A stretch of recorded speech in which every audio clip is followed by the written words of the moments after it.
po sa inyong lahat. Kasamot Sari, Pinay in Taiwan. Welcome po kayong lahat sa aking vlog. Ito na naman po, magluluto po ako ng special ulam para sa inyong lahat.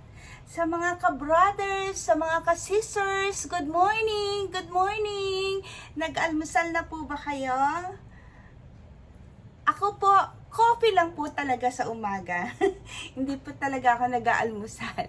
So, magandang umaga sa inyong lahat.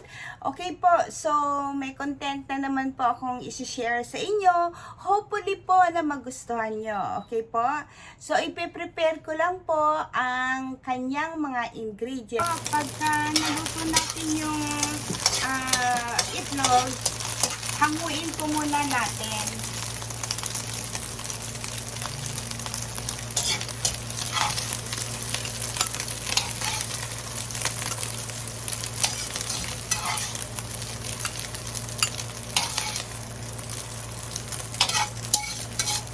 Dito sa ulam na to, hindi natin kailangan maglagay ng sahog or karne or isda. So, kayang-kaya ng bulsa itong ulam na gagawin. So, lagay na po tayo ng bawang, konting mantika.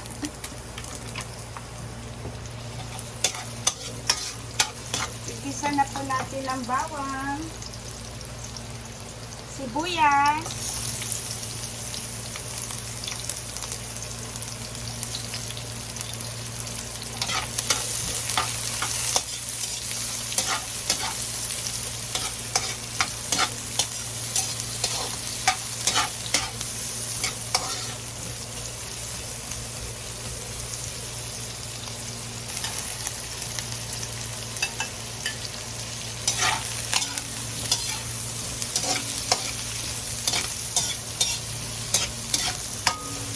tapos ang bamboo.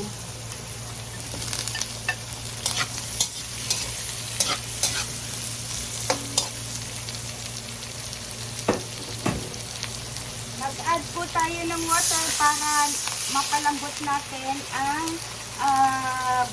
carrots at ang bamboo.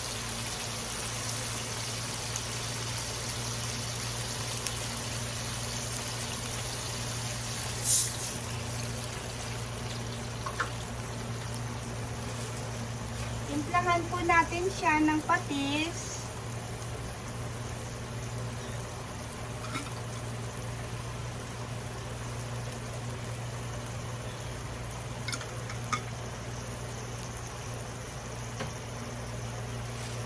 At paminta po.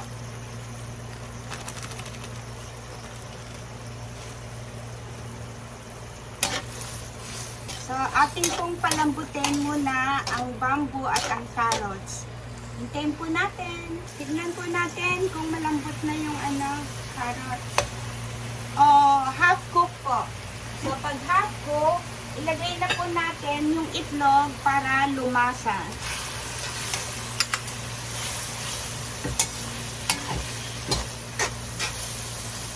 Then, ang repolyo.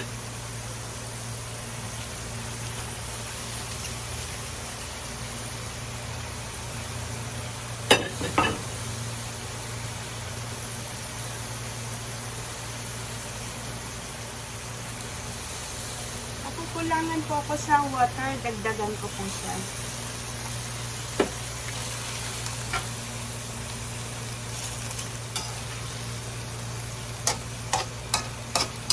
So, ating pong pakuluan siya.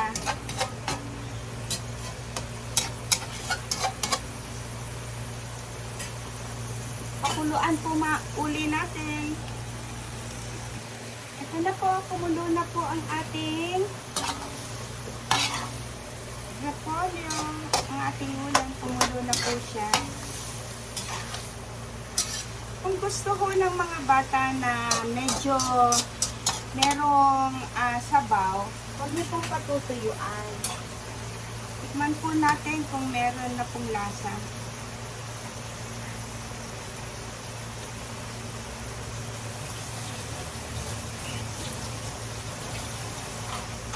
Kahit di na po kayo maglagay ng Nor cubes, lasang-lasa po talaga ang kanyang ulam.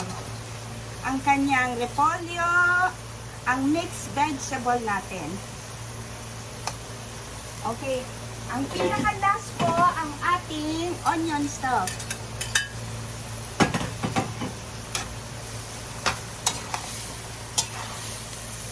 Okay na po. Pwede na po natin patayin.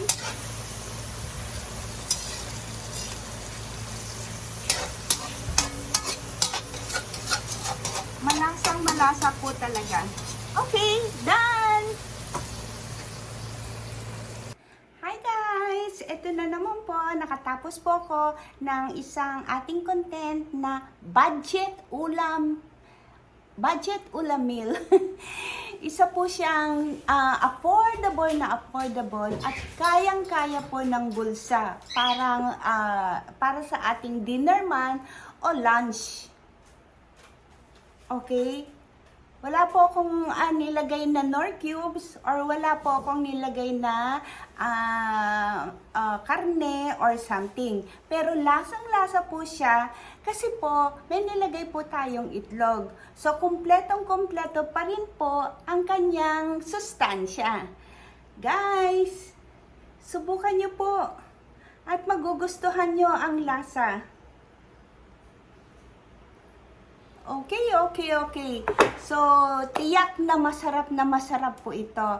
At natikman ko na po kanina. So, guys, mga ka-sisters, mga ka-brothers, gayahin niyo po ito. Itong luto, ang simpleng ulam, affordable, at kaya ng bulsa na ulam. Okay, tipid pa ho, okay? Sa panahon ngayon, napakamahal po ng bilihin. So, subukan po ninyo ito at magugustuhan po ng inyong pamilya. Okay po, maraming salamat po mga ka-brothers, mga ka-sisters, mga kasamot-sari Pinay in Taiwan.